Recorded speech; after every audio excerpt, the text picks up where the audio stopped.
প্রিয় দর্শক শ্রোতা, আজকে শবে কদর রাতের নফল নামাজ ও আমল সম্পর্কে আলোচনা করব। আজকে এমন একটি রাতের কথা বলবো যে রাত সম্পর্কে আল্লাহ সুবহানাহু ওয়া তাআলা নিজেই পবিত্র কোরআনুল কারিমের মধ্যে বলেছেন।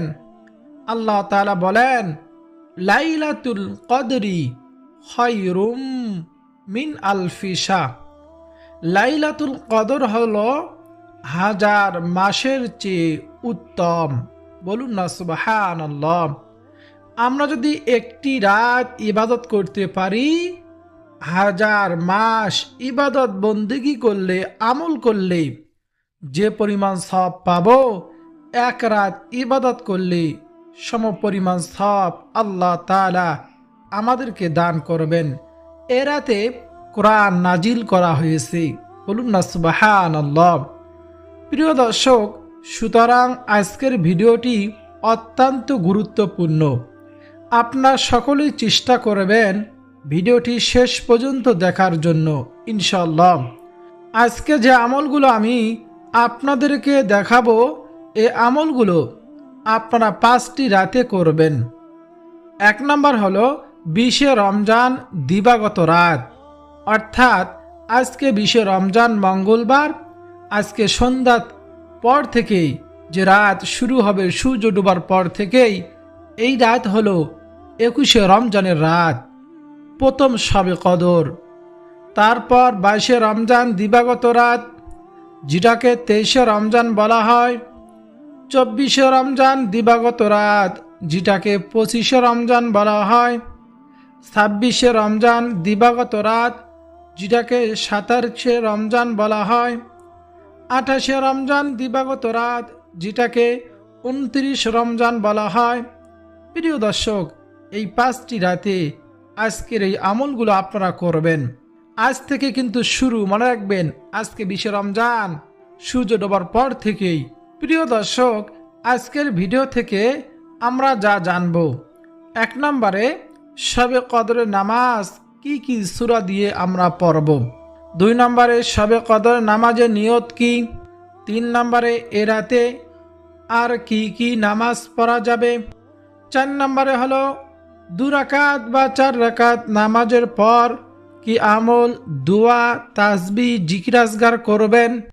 5 নম্বরে শবে কদরের নির্দিষ্ট কোনো নামাজ আছে কি না, কোনগুলো নামাজ আমরা এই শবে কদরের রজনীতে রাতে আমরা পড়ব।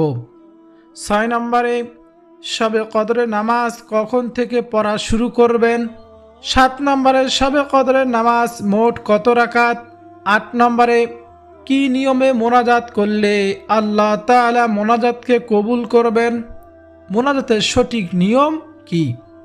9 নম্বর শবে কদর রাতে কখন থেকে ইবাদত শুরু করতে হবে।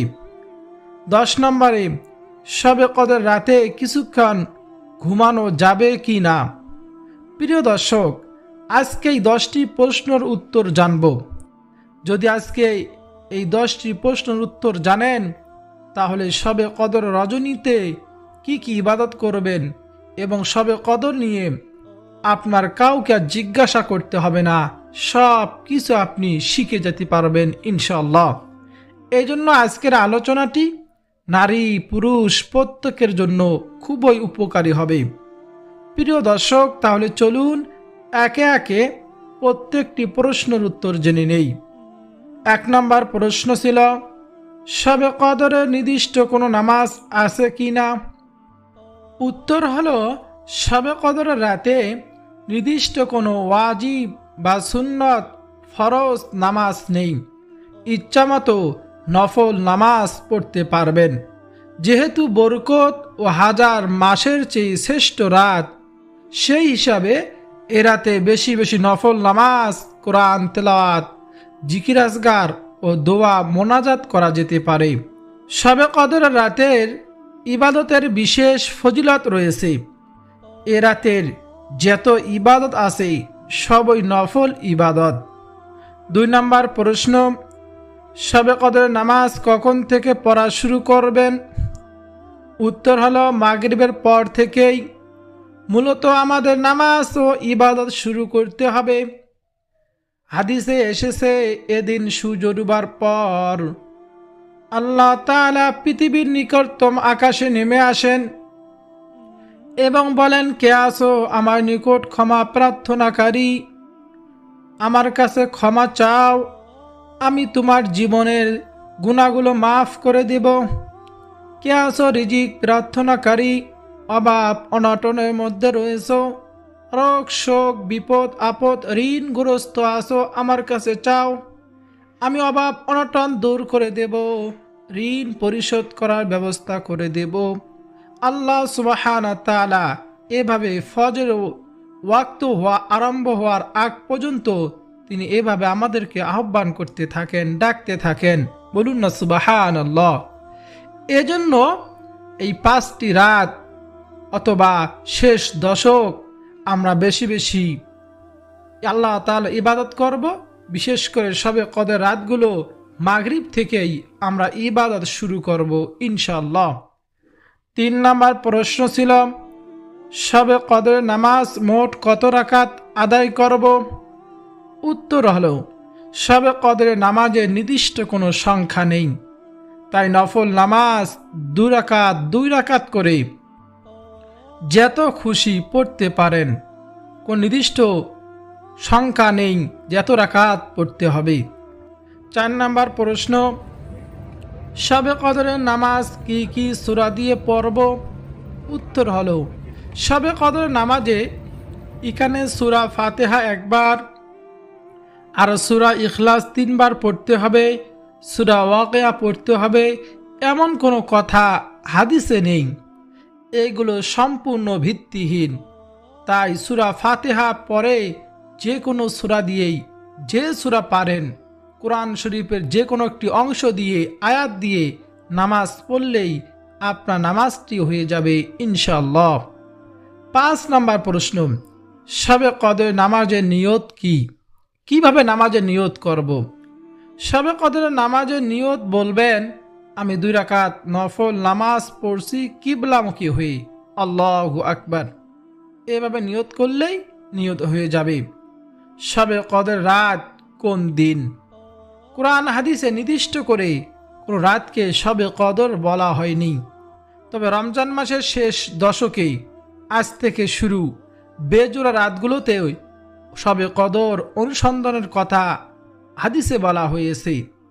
বেজোড়া রাতগুলো যেমন 21শে রমজান, 23শে রমজান, 25, 27, 29। মনে রাখবেন, আরবি মাসগুলো, আরবি দিনগুলো এরকম, যেমন ইংরেজি মাসে রাত 12টার পর এরকম পরের দিনের তারিখ পড়ে, কিন্তু আরবি এরকম না। যেমন আজ 20শে রমজান, আজকে সূর্য ডোবার পর থেকেই 21শে রমজানের রাত শুরু হয়ে গেল। এই জন্য আমরা এই 5টি রাত ভালো করে মনে রাখবো, বেশি বেশি ইবাদত করব। আমাদের মসজিদগুলোতে, সমাজে বেশিরভাগ উলামায়ে কেরাম বলেছেন 27শে রমজান, 26শে রমজানের দিবাগত রাত এরকম শবে কদর হওয়ার সম্ভাবনা বেশি। আমরা এই রাতে বেশি বেশি ইবাদত করব, বেজোড়া রাতগুলোতে ইবাদত করব ইনশাআল্লাহ। 6 নম্বর প্রশ্ন ছিল, এ রাতে আর কি কি নামাজ পড়া যাবে? উত্তর হলো, এ রাত 1000 মাসের চেয়ে শ্রেষ্ঠ রাত। আমাদের জীবনে এর চেয়ে শ্রেষ্ঠ রাত আর নেই। এ রাতের প্রতিটি মুহূর্ত আমাদের অত্যন্ত দামি। আল্লাহ সুবহানাহু ওয়া তাআলা বলেছেন, কদর রাত 1000 মাসের চেয়ে অধিক উত্তম। এ রাতে কোরআন নাজিল করা হয়েছে। এ রাতে আমল ইবাদত করার সব অনেক অনেক বেশি। এ রাতে আল্লাহ তাআলা বান্দার ভাগ্য পরিবর্তন করেন, ক্ষমা প্রার্থনাকারীকে ক্ষমা করেন, গুনাহ মাফ করেন, প্রয়োজন প্রত্যাশীদেরকে প্রয়োজন পূরণ করেন, মানুষের মনের আশা আকাঙ্ক্ষাগুলো পূরণ করেন, মানুষের ডাকে আল্লাহ তাআলা সাড়া দেন। বলুন না সুবহানাল্লাহ। প্রিয় দর্শক, মনে রাখবেন, এই রাতে যে নামাজ পড়বেন সেগুলি নফল নামাজ। নফল নামাজ এটা কোনো ফরজ ওয়াজিব নয়। তাছাড়া এই রাতে কোনো নির্দিষ্ট নামাজের কথাও সুস্পষ্টভাবে উল্লেখ নেই। সেজন্য আমরা যেসব নফল নামাজ হাদিস দ্বারা প্রমাণিত এবং যেসব নামাজ বুজুর্গণে দিন পড়েছেন সে নামাজগুলি আজ ধারাবাহিকভাবে আপনাদের সামনে তুলে ধরব, যাতে আপনাদের জন্য গোটা রাত এসব ইবাদত করতে সহজ হয়। প্রিয় দর্শক, চাইলে এগুলো নামাজ এই রাতে পড়তে পারেন। তা হলো 6 রাকাত সালাতুল আওয়াবিনের নামাজ, 2 রাকাত তাওবার নামাজ, 4 রাকাত সালাতুল হাজতের নামাজ, আবার এরকম 4 রাকাত সালাতুত তাসবিহ নামাজ, শেষে তাহাজ্জুদের নামাজ। প্রিয় দর্শক, যত ধরনের নফল নামাজ আছে এ রাতে এই নফল নামাজগুলো পড়তে পারেন, কোনো সমস্যা নেই। সালাতুল আওয়াবিনের নামাজ 6 রাকাতের নিয়ম হলো, এই নামাজ পড়ার সময় হলো মাগরিবের নামাজের পর থেকে ইশারে ওয়াক্ত হওয়া আরম্ভ হওয়ার আগ পর্যন্ত এই নামাজ পড়া যায়। 2 রাকাত করে এই নামাজ পড়বেন। এ নামাজে নির্দিষ্ট কোনো সূরা নেই, নির্দিষ্ট কোনো নিয়ম নেই। অন্য অন্য সময় যেভাবে নফল নামাজ আদায় করেন ঠিক তেমনিভাবে 2 রাকাত করে এই নামাজ পড়তে হয়। এ নামাজের নিয়ত হলো, আমি কিবলামুখী হয়ে আল্লাহ সন্তুষ্টির জন্য 2 রাকাত সালাতুল আওয়াবিনের নামাজ পড়তেছি। আল্লাহু আকবার। এ নামাজ পড়লে আমাদের কি ফজিলত হবে, কি লাভ হবে? এ নামাজ পড়লে হাদিসে এসেছে 50 বছরের গুনাহ আল্লাহ সুবহানাহু ওয়া তাআলা মাফ করে দিবেন। আর এক হাদিসে এসেছে 12 বছর ইবাদত করার সমপরিমাণ সওয়াব আল্লাহ তাআলা দিয়ে দিবেন। অন্য এক হাদিসে এসেছে যে সমুদ্র ফেনা পরিমাণও সগীরা গুনাহ থাকলেও তাকে মাফ করে দেওয়া হবে। বলুন না সুবহানাল্লাহ। এই জন্য এই নামাজ পড়ব। এই নামাজ পড়ার শেষে আমাদের ইশারে আজান হয়ে গেলে আমরা ইশারে 4 রাকাত ফরজ তারাবি নামাজ পড়ে বিতিরের নামাজ দেরিতে পড়ব। আজকে বিতিরের নামাজ তাহাজ্জুদের নামাজের পর সেহরির সময় পড়ব। তারপর কিছুক্ষণ জিকির আজগার করব, ইস্তেগফার দরুদ শরীফ পাঠ করব। সেগুলো আপনাকে আমি বলে দেব। আপনি তারপর 2 রাকাত তাওবার নামাজ পড়বেন। আমাদের গুনাহ হয়ে যায়, আমাদের গুনাহের কোনো শেষ নেই। প্রতিটি সেকেন্ডে প্রতিটি মুহূর্তে আমরা গুনাহের কাজ করেই চলতেছি। এই জন্য তওবার নামাজ পড়তে হবে। নিজের সমস্ত গুনাহের কথা স্মরণ করে আল্লাহ তাআলার কাছে তওবা করতে হবে, মাফ চাইতে হবে। কারণ নবীজি বলেছেন, যে ব্যক্তি রমজান মাস পেল নিজের জীবনের গুনাহগুলো মাফ করতে পারল না, ক্ষমা করতে পারল না, সে ব্যক্তি ধ্বংস হয়ে যাক। এই জন্য আমরা যেন ধ্বংস না হয়ে যাই, ক্ষতিগ্রস্ত না হয়ে যাই। রমজান আমাদের কাছ থেকে বিদায় নিয়ে চলে যাচ্ছে, আর মাত্র 10টা দিন বাকি রয়েছে।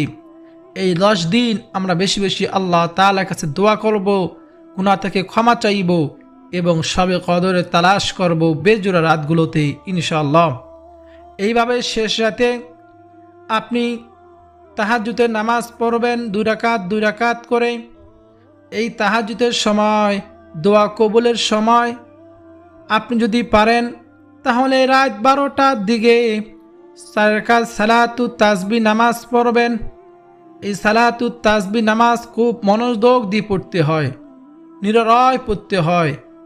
কারণ এই সালাতুত তাসবিহ নামাজ পড়ার জন্য বিশেষ নিয়ম রয়েছে।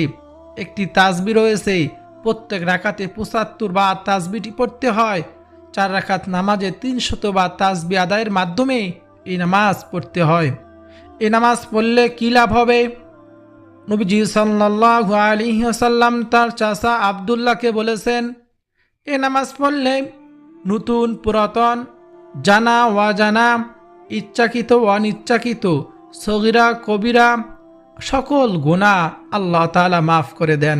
বলুন না সুবহানাল্লাহ। প্রিয় দর্শক শ্রোতা, এই নামাজ যদি শিখতে চান কমেন্ট করে জানাবেন ইনশাআল্লাহ। কোথায় কতবার তাসবিহ পড়বেন, কিভাবে হিসাব রাখবেন, আমি আপনাদেরকে প্র্যাকটিক্যাল নিয়মটি দেখিয়ে দেব কিভাবে পড়বেন। শিখতে চাইলে কমেন্ট করে জানাবেন। এইভাবে এ রাতে মাগরিবের পর থেকেই ফজর ওয়াক্ত হওয়া আরম্ভ হওয়া আগ পর্যন্ত আপনি ইবাদত করবেন। 3 নম্বর প্রশ্ন ছিল 2 রাকাত বা 4 রাকাত নামাজের পর কি আমল, দোয়া, তাসবিহ, জিকির আজগার করবেন। ও প্রিয় ভাই ও বোনেরা, 4 রাকাত পর পর আপনি এগুলো জিকির, ইস্তেগফার, দরুদ পাঠ করতে পারেন। তা হলো 100 বার লা ইলাহা ইল্লাল্লাহ পাঠ করবেন। এটা হলো সব থেকে শ্রেষ্ঠ জিকির হলো লা ইলাহা ইল্লাল্লাহ। এই লা ইলাহা ইল্লাল্লাহ জিকির সম্পর্কে হযরত জাবের ইবনে আব্দুল্লাহ বলেন, রাসূলুল্লাহ সাল্লাল্লাহু আলাইহি ওয়াসাল্লাম বলেছেন, সর্বোত্তম জিকির হচ্ছে লা ইলাহা ইল্লাল্লাহ এবং সর্বোত্তম দোয়া হলো আলহামদুলিল্লাহ। হযরত মুআজ রাদিয়াল্লাহু তাআলা আনহু বলেন, রাসূলুল্লাহ সাল্লাল্লাহু আলাইহি ওয়াসাল্লাম বলেছেন, যে ব্যক্তি খালেস অন্তরে একনিষ্ঠতার সঙ্গে লা ইলাহা ইল্লাল্লাহ বলবে সে জান্নাতে প্রবেশ করবে। হযরত ইতবান বিন মালিক রাদিয়াল্লাহু তাআলা আনহু বলেন, রাসূলুল্লাহ সাল্লাল্লাহু আলাইহি ওয়াসাল্লাম বলেছেন, যে ব্যক্তি একমাত্র আল্লাহকে সন্তুষ্ট করার জন্য লা ইলাহা ইল্লাল্লাহ বলবে, কিয়ামতের দিন সে এমনিভাবে উপস্থিত হবে যে তার উপর জাহান্নাম হারাম হয়ে গিয়েছে। বলুন না সুবহানাল্লাহ। আরও শুনলে অবাক লাগবেন। রাসূলুল্লাহ সাল্লাল্লাহু আলাইহি ওয়াসাল্লাম বলেছেন, কিয়ামতের দিন আল্লাহ তাআলা বলবেন, হে মুহাম্মদ, সৃষ্টির মধ্য হতে আপনার মধ্যকার উম্মতের মধ্যকার এমন ব্যক্তিকে জান্নাতে প্রবেশ করান যে ব্যক্তি একদিন হলো ইখলাসের সঙ্গে এ সাক্ষ্য দিয়েছে যে লা ইলাহা ইল্লাল্লাহ, আল্লাহ ছাড়া কোনো ইলাহ নেই, এবং সে এর উপর মৃত্যুবরণ করেছে। বলুন না সুবহানাল্লাহ। পরিশেষে যে ব্যক্তি সব সময় লা ইলাহা ইল্লাল্লাহ জিকির করবে, আল্লাহ তাআলা তার ইমানের সঙ্গে মৃত্যু নসিব করবেন। বলুন না সুবহানাল্লাহ। তারপর 100 বার সুবহানাল্লাহ জিকির করবেন। তারপর 100 বার আলহামদুলিল্লাহ জিকির করবেন। তারপর ইস্তেগফার পাঠ করবেন, আস্তাগফিরুল্লাহ। কোরআন মাজিদে ইস্তেগফার পাঠ করার নির্দেশ দেওয়া হয়েছে। রাসূলুল্লাহ সাল্লাল্লাহু আলাইহি ওয়াসাল্লাম নিষ্পাপ হওয়া সত্ত্বেও ইস্তেগফার পাঠ করতেন। ইবনে উমর রাদিয়াল্লাহু তাআলা আনহু বলেন, রাসূলুল্লাহ সাল্লাল্লাহু আলাইহি ওয়াসাল্লাম বলেছেন, হে মানব মণ্ডলী, তোমরা আল্লাহ তাআলার কাছে তওবা করো। আমি দৈনিক 100 বার আল্লাহ তাআলার কাছে তওবা করি। সহিহ মুসলিম শরীফের হাদিস।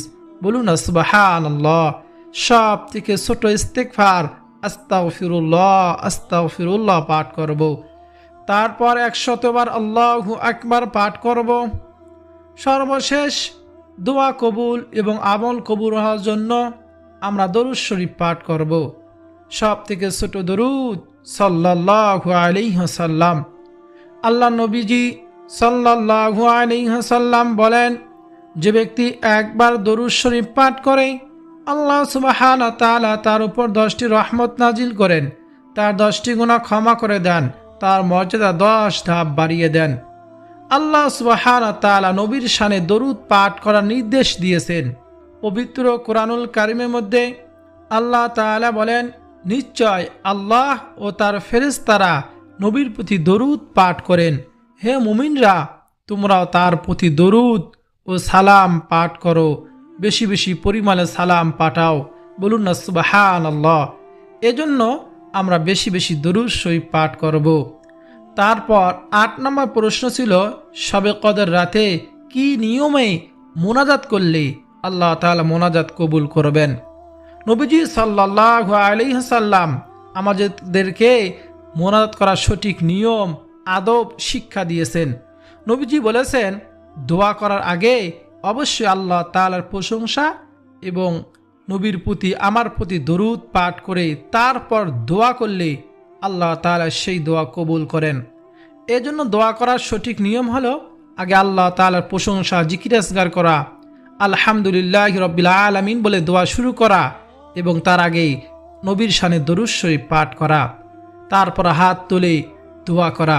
নবীজি সাল্লাল্লাহু আলাইহি ওয়াসাল্লামের অধিকাংশ দোয়া হতো, রব্বানা আতিনা ফিদ দুনিয়া হাসানা ওয়া ফিল আখিরাতি হাসানা ওয়া কিনা আযাবান নার। অর্থ হলো, রব্বানা আতিনা ফিদ দুনিয়া হাসানা, হে আল্লাহ আমাকে দুনিয়াতে কল্যাণ দান করুন, ওয়াফিল আখিরাতি হাসানা, আখিরাতের কল্যাণ দান করুন। ওয়াফিল আখিরাতি হাসানা ওয়াকিনা আযাবান নার, জাহান্নামের আগুন থেকে রক্ষা করুন। বলুন না সুবহানাল্লাহ। এই দোয়াটি পাঠ করব। তারপর শবে কদরের রাতেই হযরত আম্মাজান আয়েশা রাদিয়াল্লাহু তাআলা আনহা নবীজিকে জিজ্ঞাসা করেছিলেন, ইয়া রাসূলুল্লাহ, শবে কদর যদি আমি পেয়ে যাই কোন দোয়া পাঠ করব? নবীজি বলেছেন এই দোয়াটি পাঠ করবা, তা হলো আল্লাহুম্মা ইন্নাকা আফুউন তুহিব্বুল আফওয়া ফাআফু আন্নী। আল্লাহুম্মা ইন্নাকা আফুউন তুহিব্বুল আফওয়া ফাআফু আন্নী। এই দোয়াটি আমরা এই রাতে, এই বেজোড়া রাতগুলোতেই শেষ দশকে বেশি বেশি পাঠ করব।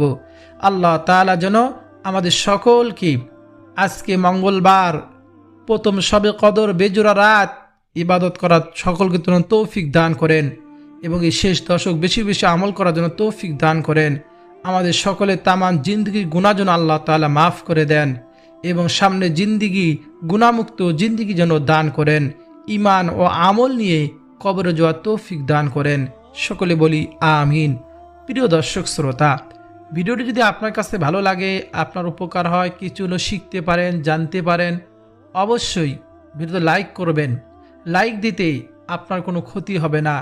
লাইক দিলে আমার ভিডিও বানাইতে ভালো লাগে, উৎসাহিত পাই এবং ভিডিওটি আরও প্রসার হয়। আর আমিন লেখে অবশ্যই আমার দোয়ার সঙ্গে শরিক থাকবেন, কেননা কার দোয়া কার আমিন আল্লাহ তাআলা কবুল করেন আমরা কেউ জানি না। হয়তোবা আপনার আমিনের মাধ্যমে সকলের দোয়াগুলো আল্লাহ তাআলা কবুল করবেন। আর ভিডিওটি শেয়ার করে দিবেন যাতে সকলে শিখতে পারে, আমল করে। আল্লাহ তাআলা আমাদের সকলকে সে তৌফিক দান করুন। আমিন।